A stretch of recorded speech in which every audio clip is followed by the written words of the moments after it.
that the number of older New Yorkers who are now living in poverty has jumped over 50%. Think about that.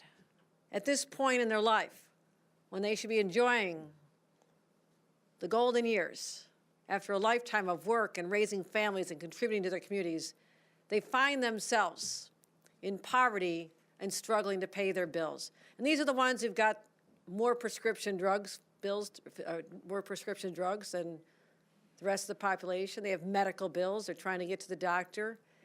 And as I mentioned, utility bills. You know, you keep the heat warm in the wintertime. You have to keep it turned up. As much as you'd like to keep your costs down, you have to turn the heat up. And that's why, from the very beginning, my administration has been laser focused on doing everything in our power to keep costs down for people of all ages. You think about what we just proposed in our executive budget, tax cuts, the largest tax rate reduction for the middle class in 70 years. Our inflation rebate, which says because everybody paid so much more for everything, we collected more in sales tax, resulting in an additional $3 billion. I want to put that back in people's pockets. Covering the cost of child care, helping people with little kids with our child and infant tax program, covering the cost of meals in schools, and there's so much more. But the ultimate goal is not to just help New Yorkers get by, but actually to get ahead. But all of a sudden, when something happens, when we're trying to put money back in these pockets, and there's other forces taking money out of the pockets, now we've got a problem. And I'm talking about efforts to raise utilities here in the city of New York for 3 million ratepayers by anywhere from 11 to 13 to 14%. Shocking. And this is a real hit on families. They didn't budget for this. They weren't planning for this. And these bills going up upwards of $500 a year. I'm trying to put $500 back in their pockets because of the inflation rebate, and it's going to go right out the door to pay this bill? Come on, how are they supposed to get ahead? This is intolerable to me. And I want to say this. I've talked to too many parents. I've gone to local restaurants, go to the shopping malls. I talk to everybody. Anybody who'll talk to me, I talk to. They're proud to live in this state. They love this state. They want to raise their kids here. But it's getting harder and harder. And I've got to just say, we're listening to them. And that's why today I'm calling on the Department of Public Service to reject Con Ed's proposal for these exorbitant rate increases.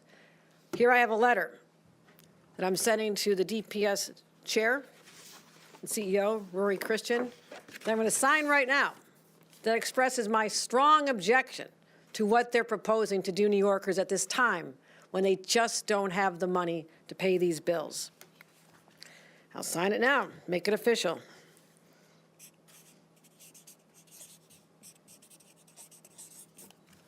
There. This is a statement of my priorities as governor to protect our citizens from the costs of everything going up, but starting with their utility bills. And I'm going to make sure they understand how important this is to me. But I'm not stopping there.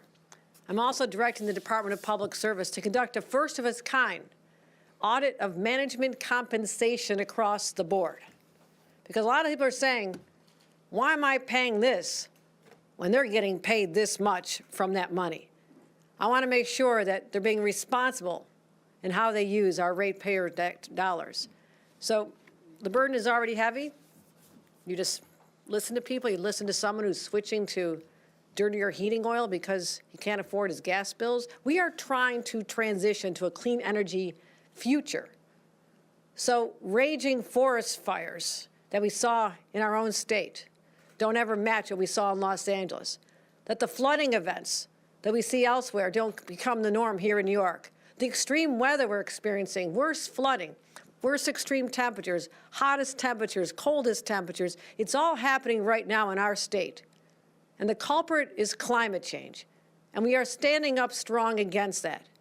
I don't want people to have to continue using dirtier fossil fuel-based energy because they can't afford these bills. That's where we have to stand up and say no more. Or should families be dipping into their emergency savings just to pay these bills? I'm going to continue making New York more affordable. I want you to know that. I'm a fighter. I'm going to stand up and say no. Go back to the drawing board and figure this out, but you're not going to get that kind of rate increase from our hardworking New Yorkers, particularly our seniors who are represented by Beth Finkel here today, representing AERP, who has a message to tell all of us about what this does to seniors. And if we don't start paying attention, then shame on us. They deserve a better life. They've given enough to New Yorkers. They've given enough to their families. They've given enough to their communities. And now it's time for us to start taking care of them. With that, let me bring up Beth Finkel and thank her for her great support for our seniors across the state. Beth, thank you. Thank you. So on behalf of the almost 750,000 members of AARP that are right here in New York City, we are really appalled with this possible increase. And we really want to thank the governor for her leadership in opposing the Con Ed rate increase proposal. We need to do better to make sure that people can afford their energy bills now in the middle of winter, but also in the summer. We know that it's getting hotter and hotter, and we know that people have to stay cool. This is also a health issue, because if you can't stay warm and if you're too hot in the summer, you're going to end up getting sick and you're not going to be able to be in good health. It also puts, there are already 500,000 Con Ed customers that are behind 60 days or more on their bills. And they are so vulnerable to service disconnection. And they owe $1 billion. Think about that. How did we end up in that spot to begin with? And this is all about things not being affordable. So glad that the governor has called this out and taken a strong position about fighting this. Just yesterday, the Center for Urban Future released a report that said that New York City is now home to 1.4 million people that are 65 and older. And I'll tell you what's really upsetting, and the governor mentioned this before, 18% of the city's older adults live in poverty, below the poverty line. Again, that is unconscionable. And these high utility rates are contributing to it. So, Governor, I want to thank you again so much for working on this. As you said, older adults are on fixed income. And actually what we found is that 60% of the older people that were in that study said that they don't have any retirement income. So what does that mean? How do they ever keep up? More and more people are going to fall into the people who are in jeopardy of being disconnected. We can't allow that to happen. So, Governor, again, thank you for being a fighter on this issue. We love working on this issue with you, and we want to continue to stand with you on affordability. Thank you. Oh, and sorry, and I want to introduce Carrie Tracy, who's from the CSS Community Service Society. Great work for New Yorkers. Thank you.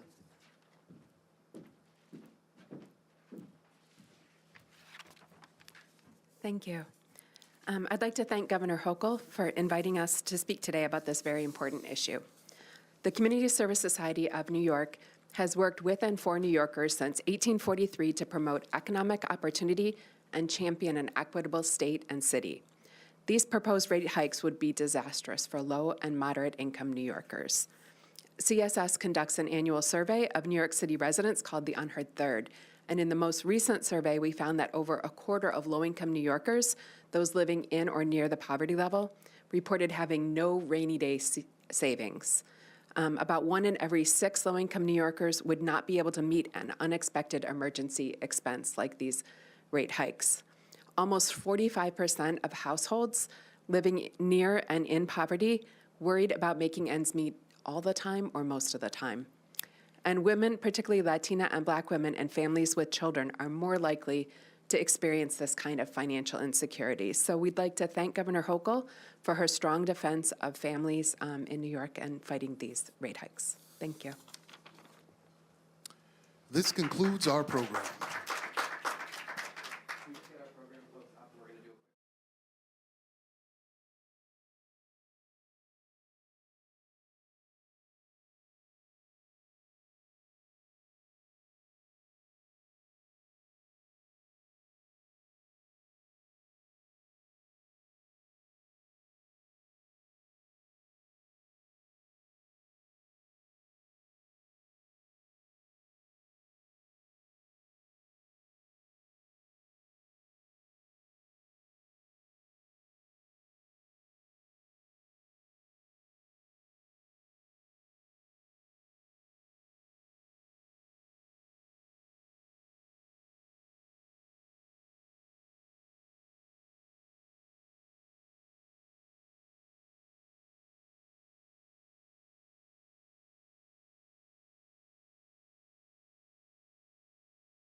As we discussed today, I'm standing up for New York City ratepayers against the obscenely high rate increase proposed by Con Ed.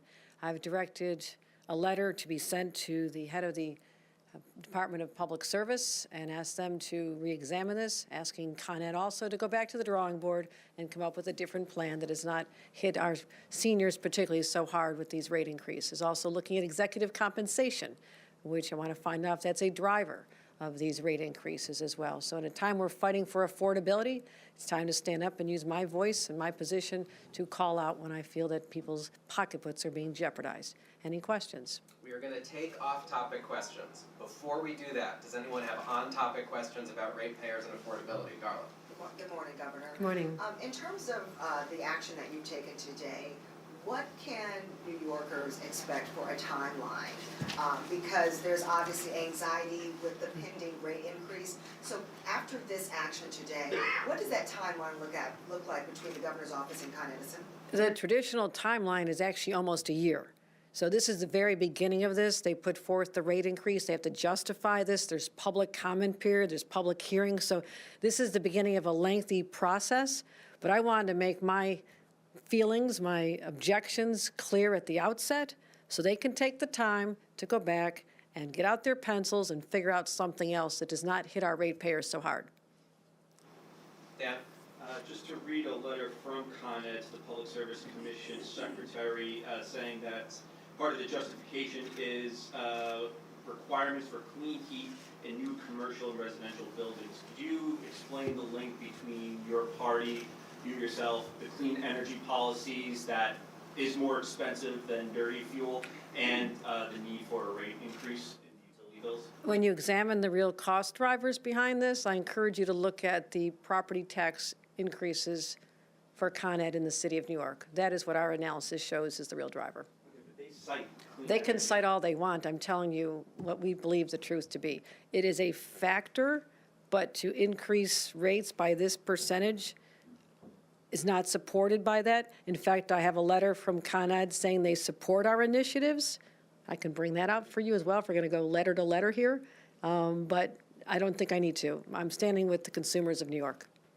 Anything else on energy affordability? Yeah, in the back. Yeah, I'm Samantha from the city. I was going to grant property taxes as the biggest driver, which you mentioned. So what are you doing to lower property taxes? We are talking to the city about that, and my question was, if these are newer property taxes because of the investments they're making to implement our clean energy legislation, that's worth having a conversation between our budget office and the city, just to talk about that. I'm not looking to give a tax break on somebody's property taxes just to do that, because everybody else will have to make up the difference. But I want to find out, is the true driver that there's additional investments being made and additional costs incurred to comply? Because I do want compliance. I do want to make sure that we are transitioning off fossil fuel power. And I'll tell you this, it is enormously frustrating to me at a time when we're trying to become more resilient against climate change and focus on renewables, that we have Washington telling us we're basically shutting down the offshore wind industry. That is not consistent with our objectives.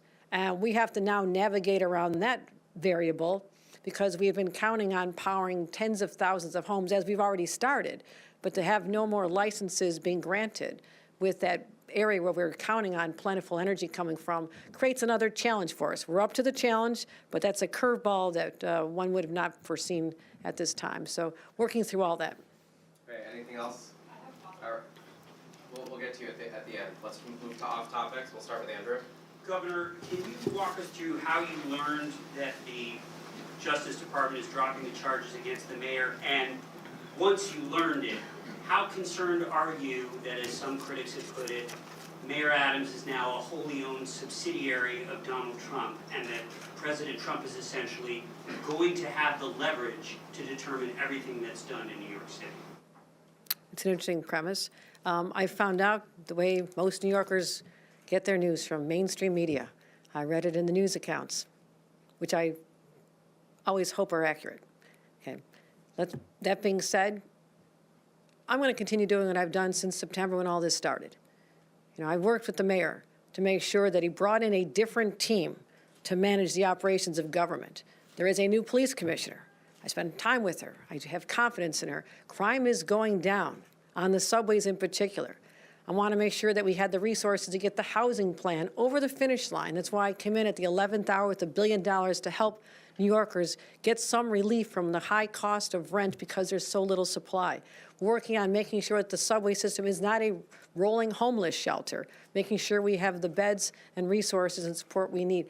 I had to work to help clean house. I said, let's get this city stabilized. That worked successfully. And I'm going to continue working toward that path. My objective is not who's sitting in that office and what's going on there. It's about what's happening on the streets. Are people being served? And that is always going to be my primary motivation in what I do. Henry? Governor, just following up with Andrew, you've been unafraid to criticize Republicans when they don't stand up to Donald Trump. We've already seen recent instances on immigration, on funding for the city, when Mayor Adams has not stood up to Donald Trump, at least not publicly. So are you concerned as you go through this Trump era that Adams is now ill-equipped, that he cannot stand up to the president? You're dealing in hypotheticals. If you come up with a true example, then we'll talk about anything. But I'm talking about, I'm not engaging in speculation about the motivation of anyone here. All I'm saying is, I've got a job to do. I've got to worry about people catching bird flu, okay? I'm more anxious about steel and aluminum tariffs cutting down factories in the state of New York and thousands of jobs. So I will do plenty of standing up to that administration and willingly calling out Republicans who are not speaking out. The mayor needs to stay focused on public safety in the city, making sure our streets are safe, making sure our streets are clean, making sure that people feel confident that this city is continuing to head in the right direction. That has to be his laser focus. And I'm going to make sure that that continues to be the focus, because it has to be what we're all working toward to protect New Yorkers. Respectfully, Governor, we are not dealing in hypotheticals. He's been openly criticized for not protecting the city's sanctuary status, and he's been openly criticized for not saying anything when the Trump administration threatened to pull all sorts of federal funding. Those are two specific examples. Are you worried that's going to continue to happen? I will tell you this. I will proudly stand up to fight to make sure that the resources that we've counted on from the federal government continue. I did an event with Senator Gillibrand at a school on the Upper East Side on Sunday morning to call out this was when they were talking about dismantling the Department of Education, but I'm very concerned about Pell Grants. I'm concerned about Title I funding, which is over $5.5 billion that we get in the state of New York. I will continue to say, don't cut us off. We also send still more money to Washington than we get back in services. We get $93 billion a year from the federal government. And I want to establish a relationship of working together and not having to be standing up and fighting every minute. Let's just stop the fighting and continue providing the services that New Yorkers and Americans need across the board. I will be that voice. Hi, Governor. On the special elections bill, why did you choose to hold up the bill to extend the time frame for special elections, and what is the real objective here? I don't introduce bills. It's not the role of the governor. I didn't introduce a bill. You told them not. You expressed to them that they shouldn't take it up for a vote. Ben, you weren't called upon. Ben? Well, I have a different question. Okay, well, you pick one or the other, but you don't get a twofer. In the back, Marla. Okay. Yeah, Governor, back to the charges against the mayor. What do you think that this does to New Yorkers' trust of the justice system, that a president can just decide who gets tried and who doesn't? Are you watching what's coming out of Washington? I mean, my head is spinning at all the overturning of traditional practice, including supporting funding allocations previously made by a co-equal level of government, the Congress, and ignoring those. We're talking about executive orders that are overruling everything that we've taken as sacred and saying they're going to overturn decisions by courts. So all I can say is there's a lot swirling around right now. This is certainly one element that's swirling, but there's an awful lot out here. And I'm going to stay focused on what will hurt New Yorkers, possibly, and stand up and use my voice to fight that. This is an election year when a lot of people are going to use this to make their decision on Right, and New Yorkers are awfully smart, and they're awfully savvy, and they're paying attention. And I encourage all of them to make the decision on who they want to lead them in city government in 5 months from now. And that's what an election's all about. You don't need a governor telling people in New York City how to vote. They're smart. They've done this before. I have confidence in New Yorkers. Ben? Are you considering using the power in the charter to remove Mr. Adams? Are you considering using the power in the state constitution to ask Tish James to put a special prosecutor? I guess I'm just curious about that because the letter from the Assistant Attorney General states that the indictment prevented him from, doing more of an immigration crackdown. Are you concerned about that?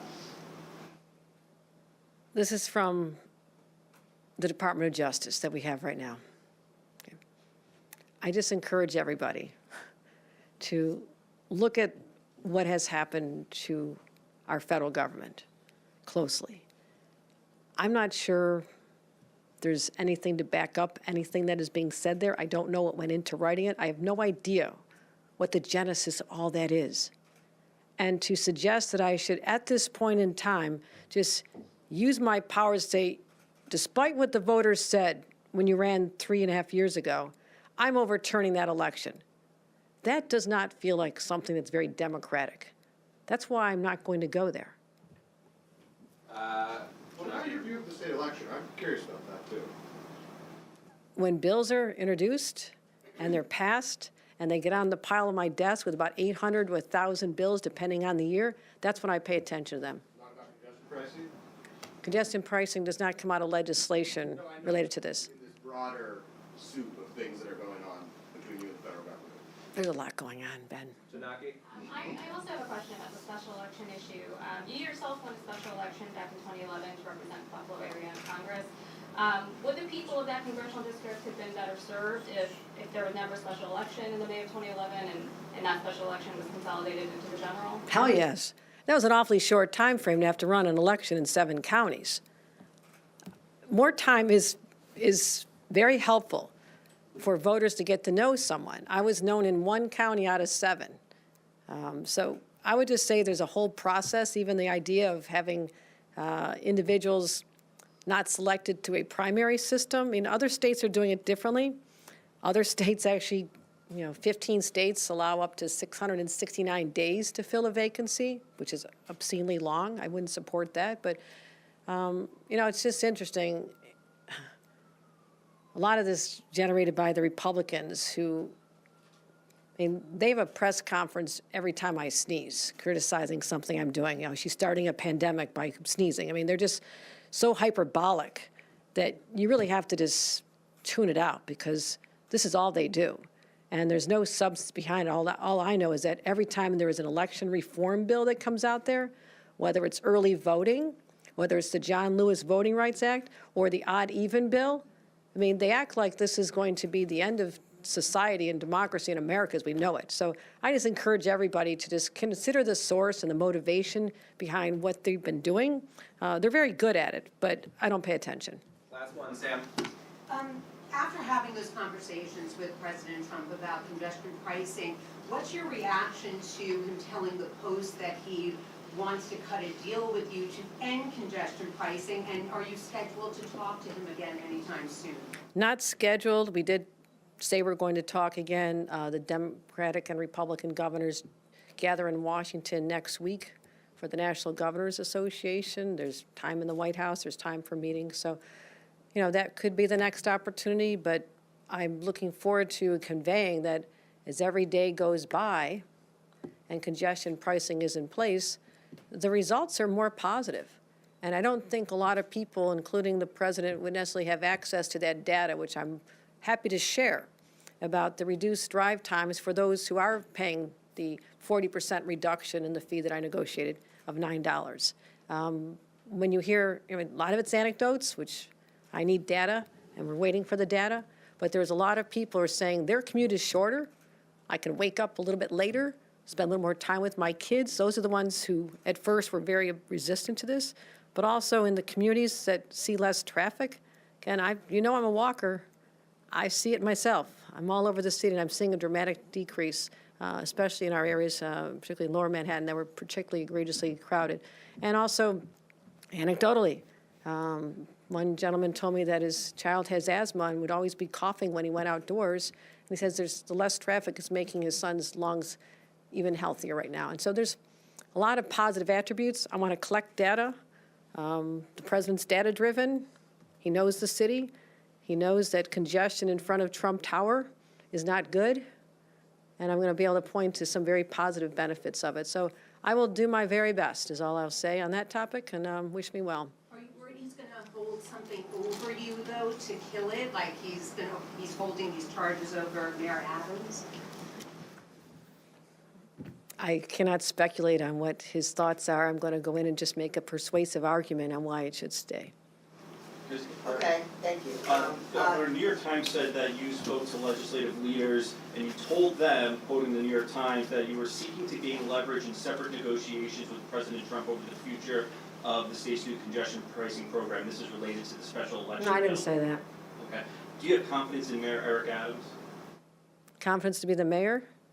I will continue working with him to make sure that we focus on our mutual priorities, which must be public safety, clean streets, making sure that we build more housing, making sure we deal with the homeless problem, closing more cannabis shops. I've got a lot to do. Mayor Adams is the mayor, and I want to make sure we can get back to work. Okay, Darla, thank you. Thank you again, Governor Hochul.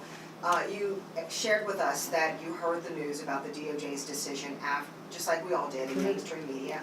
After you read about that, after you learned of this information, can you please tell us whether or not you have spoken with Eric Adams? Share with us what you can share about that conversation.